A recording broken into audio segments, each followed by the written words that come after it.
اب میں 8ویں امام کا ایک فرمان پڑھوں صحابہ حسین کے لیے،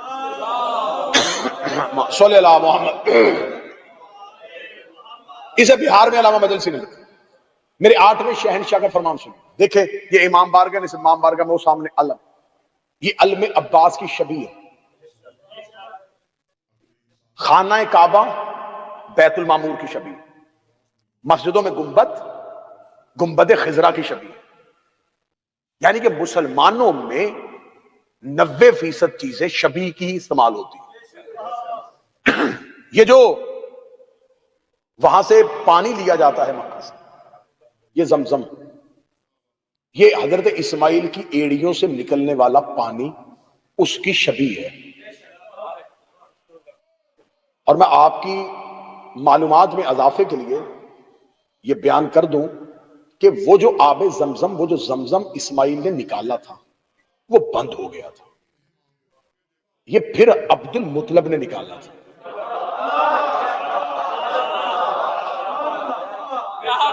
شاہ زمزم کو بند کر دیا گیا تھا، حضرت عبد المطلب نے اپنے 10 بیٹوں کے ساتھ زمزم کے کنویں کو کھودا تھا اور اس میں سے تبرکات نکالے تھے اور پانی جاری کیا تھا۔ یہ جو آج مسلمان تبرک کے طور پہ لے کے آ رہے، یہ اسماعیل والا نہیں ہے، مولا حسین دے یہ علی اور رسول کے دادا کا نکالا ہے۔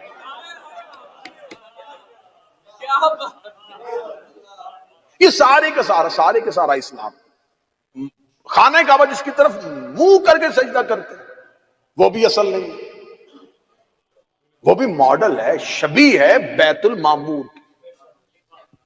جیسے عرش پہ بیت المعمور فرشتوں کا کعبہ، ویسے زمین پہ بیت اللہ انسانوں کا کعبہ، یہ بھی شبیہ ہے۔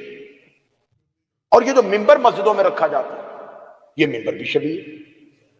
رسالت مآب کو ایک صحابی نے رسول مسجد میں کھجور کے ستون کے ساتھ کھڑے ہو کے خطبہ دیا کرتے تھے۔ ایک صحابی یمن سے آیا، کاروبار اس کا اچھا تھا، اس نے وہیں پہ مدینے میں بیٹھ کے ایک منبر بنوایا اور اس نے کہا مناسب نہیں لگتا کہ آپ کھڑے ہو کے تقریر کریں، آپ بیٹھ کے خطبہ دیا کریں۔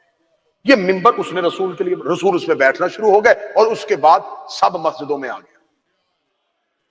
یہ جو مسجد کے اوپر گنبد اور مینار ہے، یہ مسجد نبوی اور گنبد خضرا کی شبیہ ہے۔ تکلیف مجھے اس وقت ہوتی ہے جب شبیہ کی طرف سجدہ کر کے شبیہ کے نیچے شبیہ پر بیٹھ کے مولوی کہہ رہا ہوتا شبیہ دیکھنے سے نکاح ٹوٹ جاتا ہے۔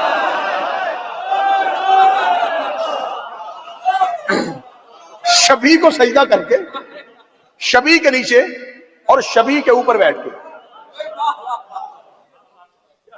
یہ جتنی بھی چیزیں ہیں یہ اشباہ ہیں، یہ شبیہ ہیں۔ آج جو مسلمان جو جانور ذبح کرتے ہیں، اس بکرے کی، اس دمبے کی، اس مینڈے کی عزت شبیہ۔ اب شبیہ سمجھ میں آ گئی ہے تو اب شبیہ جو ہے یہ وہ ہے جس سے اصل یاد آئے۔ شبیہ وہ ہوتی ہے جو اصل کی یاد آئے، لہذا شبیہ اس لیے بنائی جاتی۔ آج ہم ذوالجناح سے جا کے اس کے سامنے بیٹھ کے اللہ سے اگر اس کے توسل سے دعا کریں تو ہم جانور کو معبود نہیں بنا رہے، اس شبیہ کو وسیلہ بنا رہے ہیں۔ اور میں نے شاید کسی ایک تقریر میں کہا تو اور میں دوہرا دیتا ہوں، یہاں پر وہ نوجوان بیٹھے ہیں جو گھوڑوں کو رکھتے ہیں یا جن کو گھوڑے پالنے کا شوق ہے۔ گھوڑے کی ایوریج ایج جو ہے، اوسط عمر جو ہے وہ 25 سے 30 سال، اس سے زیادہ وہ جی نہیں سکتا، زندہ نہیں رہ سکتا، یہ ایوریج ایج ہے۔ 10 محرم 61 ہجری کو حسین کے مرتجز کی عمر 128 سال تھی۔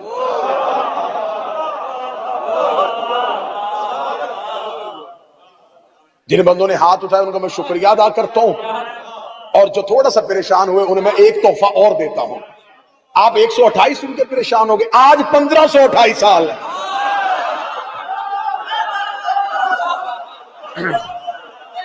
آپ کیا سمجھتے ہیں؟ مر چکا ہے حسین کا رہوار، بیت العتیق میں کھڑا 12ویں کا انتظار کر رہا۔ اور اہل سنت کے رائٹر راغب اصفہانی نے لکھا تھا، اس نے اہل بیت کے اور آل محمد کے ہاں جو جانور تھے ان کی فضیلتیں لکھی تھی. اور مجھے اب یہاں پر جملہ یاد آ گیا، ریڈیو پاکستان میں تقریر کر رہے تھے علامہ رشید ترابی صاحب. رشید ترابی صاحب نے شب عاشور کی تقریر کرتے بڑا خوبصورت جملہ کہا تھا، جملہ آج بھی باز گشت کی صورت میں گونج رہا ہے. رشید ترابی صاحب نے کہا تھا کہ 10 محرم کربلا کے میدان میں 9 لاکھ حیوان نما انسانوں کے سامنے ایک مرتجز نامی انسان بھی کھڑا تھا. ہائے ہائے ہائے ہائے ہائے ہائے.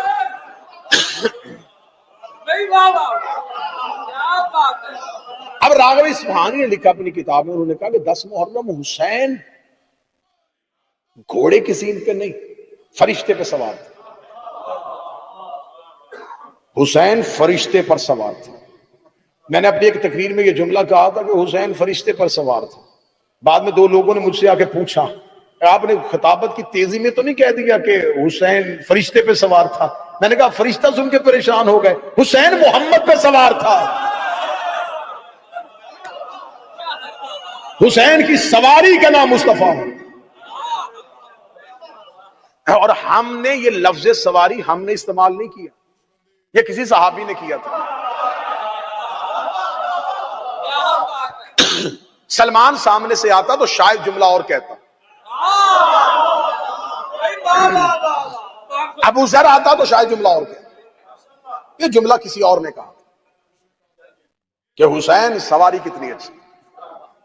حسین کی سواری پہلی دفعہ کہنے والا صحابی تھا. اس نے یہ نہیں کہا اتنا لاڈ اتنا پیار کہ حسین نبوت پہ سوار ہے، اس نے سواری کہا تھا. اس کا مطلب ہے کہ حسین کی سواری دیکھنا صحابہ کی سنت ہے.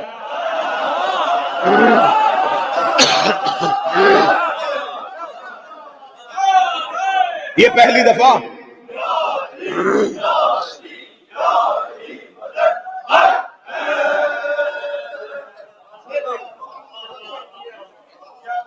مولا حسین عزت ہے.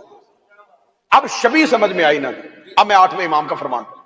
میرے 8ویں شہنشاہ، بہار میں علامہ مجلسی نے اس فرمان کو کوٹ کیا. میرے 8ویں شہنشاہ کہتے پوری کائنات میں حسین کے اصحاب کی شبیہ بھی نہیں ہے.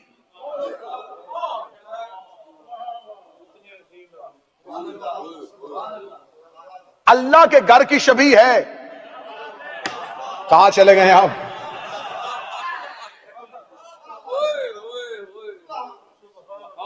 عباس علی کی شبیہ ہے.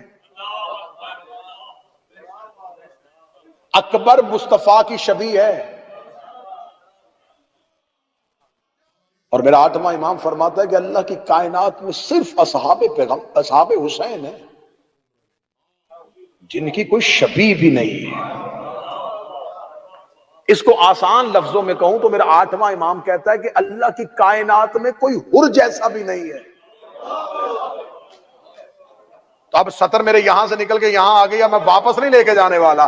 میرا 8واں امام فرماتا ہے کہ اللہ کی کائنات میں کوئی حر جیسا نہیں ہے. پھر غیرت کر، جب کوئی حر جیسا نہیں تو کوئی عباس جیسا کیسے ہو سکتا؟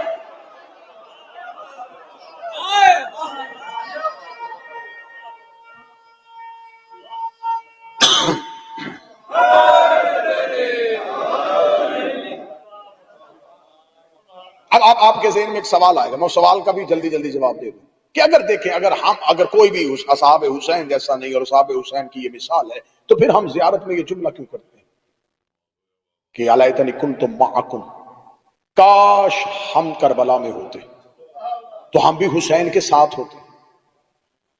ہم ساتھ ہوتے، منکم نہیں، معکم، ان کے ساتھ ہوتے، ان میں سے نہ ہوتے. کاش میں جملہ سمجھا سکتا، میں جملہ واپس لے کے دوبارہ دیتا. ہم نے حسرت کی ہے لیکن ہم نے حسرت یہ نہیں کہ منکم، ہم ان میں سے ہوتے. ہم نے حسرت کی ہم ان کے ساتھ ہوتے. جیسے کہ خدا قرآن میں کہتا یا ایھا الذین آمنوا اتقوا اللہ وکونوا مع الصادقین، اے ایمان والو سچوں کے ساتھ ہو جائے، ان میں سے نہ ہو جائے.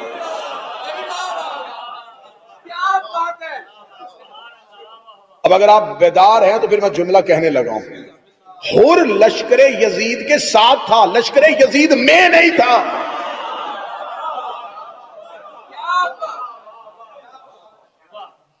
ابلیس ملائکہ کے ساتھ تھا.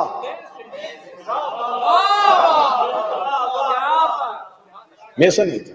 ہم ان میں سے نہیں ہو سکتے، ان کے ساتھ ہو سکتے. تو ان کے ساتھ کی دعا معصوم نے ہمیں کیوں تعلیم دی؟ معصوم نے ہمیں یہ کیوں کہا کہ تم حسرت کا اظہار کرو گے کاش ہم کربلا والوں کے ساتھ ہوتے، تاکہ ہمیں یہ نہیں کہ ہم اپنی منزلت بڑھائیں، ہم اپنی عزت بڑھائیں کہ ہم ان کے ساتھ ہوتے. نہیں، ہمیں اپنی حیثیت کا پتہ چلے،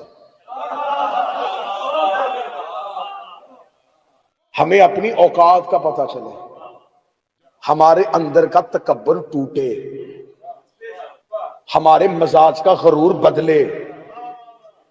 کہاں حسین کی اطاعت کرنے والے، کہاں حسین کا نوکر زہیر.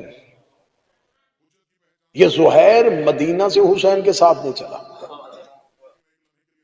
مکہ میں امام حسین علیہ السلام نے جب حج کا ارادہ عمرے میں بدل دیا تو زہیر وہاں موجود تھا، اور زہیر اس ارادے سے حسین علیہ السلام کے قافلے سے دور نکل گیا کہ کہیں حسین مجھے بلانا نہیں. اپنے 4 ساتھیوں کے ساتھ مکہ چھوڑ دیا اور یہ سوچ کے نکلا کہ حسین مکہ آ گئے، کہیں مجھے نصرت کا پیغام نہ بھیج دیں.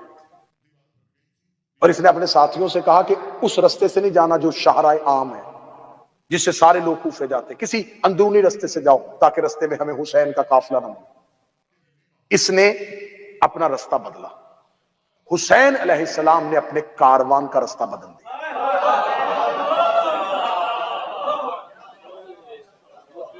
زہیر جنگلوں میں چلا گیا اور حسین کا کاروان پیچھے. اب میں سطر پڑھنے لگا ہوں. یہ پہلا دریا تھا جو پیاسے کو لینے جا رہا تھا.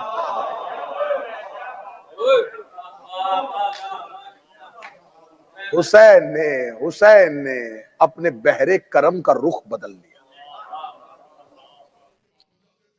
زہیر اپنے 4 ساتھیوں کے ساتھ اور اپنی زوجہ کے ساتھ خیمہ لگایا ہوا اور بیٹھا ہوا ہے، کھانا کھا رہا ہے، اور ایک زانو تہ کیا اور ایک زانو اٹھایا ہوا، گردن جھکا کے نوالا ہاتھ میں تھا اور لقمہ ہاتھ میں اور منہ کے درمیان تھا. یا غلام نے آ کے دروازے پہ کہا تجھے حسین بلا رہا ہے. اس نے وہ جو لقمہ اٹھایا تھا، ایک زانو تہ ایک اٹھایا، لقمہ منہ میں نہیں لیا، وہیں سے گرایا. آنکھوں میں آنسو آئے. میں فضائل پڑھ رہا ہوں، فضائل سن رہا ہوں. اٹھا. ساتھیوں نے کہا جس سے ڈر رہا تھا وہ وقت آ گیا، حسین بلا رہے ہیں. حسین علیہ السلام کے خیمے پہنچا. حسین اٹھے اپنے مقام سے، زہیر کا استقبال کیا. زہیر اس رستے پہ کیوں آیا؟ میں تمہیں لینے کے لیے یہاں تک آیا ہوں. زہیر میں چاہتا ہوں کہ تم میرے ساتھ شامل ہو. زہیر نے امام حسین کی طرف دیکھا اور دیکھ کے کہا میں ہی کیوں؟ میں نے کہا تھا کہ میں روز ایک امتیاز پڑھوں گا، ایک فرق پڑھوں گا. اصحاب حسین میں کوئی انفرادیت تھی. زہیر نے کہا میں ہی کیوں؟ ہزاروں کو مکے چھوڑ کے آیا، وہ روکتے رہے اور تو نہ رکا. میں آپ سے بچ رہا تھا، آپ کی نظر مجھ پہ ہی کیوں ٹھہری؟ میں ہی کیوں؟ اب جملہ اگر رخ بدل گیا تو پھر مجھے مصائب مجبوراً پڑھنا پڑے گا، لیکن میں انفرادیت پڑھنے لگا. حسین نے کہا کہ زہیر تمہیں یاد ہے جب مدینے میں، کیونکہ زہیر وہ صحابی ہے جس نے پہلی خلافتوں کی بیعت بھی کی تھی، پہلی 3 خلافتوں کی بیعت بھی کی تھی، پھر مولا علی کی بیعت میں بھی آ گیا. مولا علی کو بحیثیت خلیفۃ المسلمین مانا تھا. اسے زہیر نے کہا میں ہی کیوں؟ حسین نے کہا تمہیں یاد ہے کہ جب پہلی خلافت کا دور تھا تو مسجد نبوی میں بیٹھا ہوا تھا اپنے قبیلے کے لوگوں کے ساتھ. تمہیں تیرے قبیلے کے لوگوں نے کہا تھا کہ زہیر تو زیرک بھی ہے، سمجھدار بھی ہے، تو بتا کہ یہ جو دربار میں مسئلہ ہوا ہے نبی کی بیٹی اور خلیفہ کے درمیان، تیرا اس میں کیا فیصلہ ہے؟ تو نے مسجد نبوی میں بیٹھ کے اپنے قبیلے والوں سے کہا تھا کہ میں گواہی دیتا ہوں کہ فاطمہ حق پہ ہے.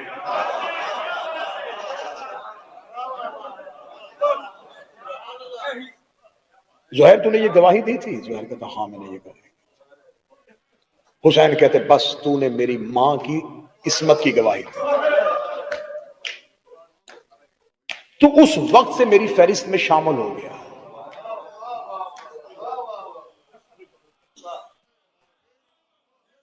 اب میں ہر روز ایک صحابی کی صفت پڑھوں گا تو انفرادیت ایک نظر آئے گی۔ حسین کے لشکر کا انتخاب حسین نے نہیں، فاطمہ نے کیا۔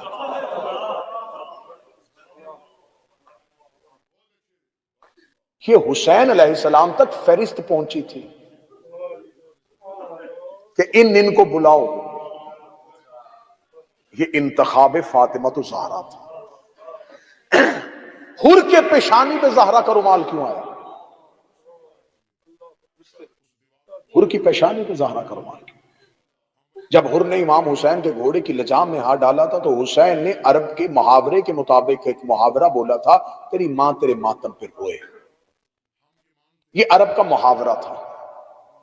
جب کہا نا تیری ماں تیرے ماتم پہ روئے، تو حر نے گھوڑے کی لجام چھوڑ کے مٹھیوں کو بھینچ کے کہا حسین تو نے تو میری ماں کا مجھے تانا دے دیا، لیکن میں تیری ماں پہ سوائے درود کے کچھ نہیں پڑھ سکتا۔